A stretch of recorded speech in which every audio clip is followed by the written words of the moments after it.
Ce sont des substances qui restent méconnues. Et pourtant, on les retrouve dans les emballages alimentaires, le textile, les gaz réfrigérants, dans les revêtements anti-adhésifs ou l'eau. Les polluants éternels appelés PFAS sont persistants dans l'environnement. Très présents en Vendée, les taux les plus élevés sont à Luçon, comme l'a révélé un article du journal Ouest France le 3 avril dernier.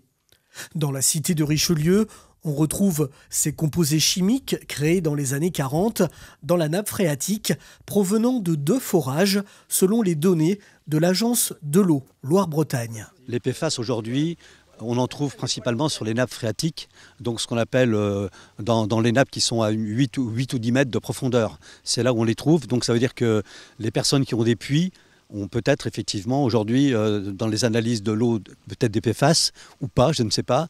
Sur Luçon, donc il y a 2 endroits de concentration semble-t-il, c'est le jardin du Maine et puis l'usine Orial. Jardin du Maine, je ne l'explique pas aujourd'hui parce que, eh bien, on ne l'explique pas vraiment. Pour autant, le journaliste qui m'avait interviewé à l'époque, il y a quelques semaines en arrière de Ouest France, m'avait dit, vous savez, ce qu'on trouve aujourd'hui dans l'analyse, peut-être que dans 1 an ou 2, eh bien, elles seront bonnes chez vous et elles seront dans la commune voisine mauvaises, quoi, hein. Parce que tout ça, ce sont des nappes qui effectivement voyagent ou qui stagnent, ça dépend.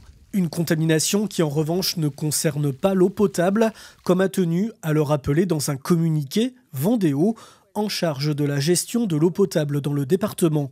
Le service public de l'eau indique que dans le cadre d'une campagne de mesures exploratoires sur les 20 PFAS jugés préoccupants pour l'eau potable, aucun dépassement n'a été constaté pour les eaux distribuées, quelle que soit l'origine, au premier trimestre 2024.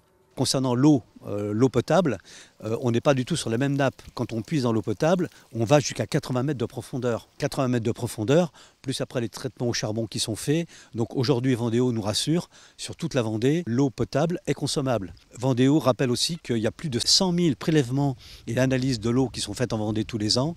Et aujourd'hui, l'eau est buvable et les PFAS ne sont pas apparus, ou en tout cas sont en dessous des normes qui sont préconisée, donc elle est consommable. Sur la Vendée, on a 2 sites qui sont à l'arrêt donc concernant les productions d'eau potable, notamment sur Luçon, la Sainte-Germaine qui est à l'arrêt depuis quelques mois pour des travaux que Vendéo fait. Donc on est alimenté aujourd'hui par le Marillé, on est alimenté aussi par le Graon et ces sources d'alimentation d'eau, en tout cas, sont positives. C'est-à-dire qu'en fait, il n'y a pas de traces de PFAS, en tout cas au-dessus des normes préconisées. Le résultat de ces analyses pour l'eau potable est très largement inférieure à la future limite de qualité fixée à 100 nanogrammes par litre qui entrera en vigueur en 2026. De son côté, le maire de Luçon envisage des mesures concernant l'eau du forage du jardin du Maine, comme l'installation de filtres au charbon actif qui permettent d'éliminer les polluants. Dans ce forage, effectivement, il semblerait que la norme des PFAS soit triplée, hein, donc on est dans quelque chose d'assez conséquent.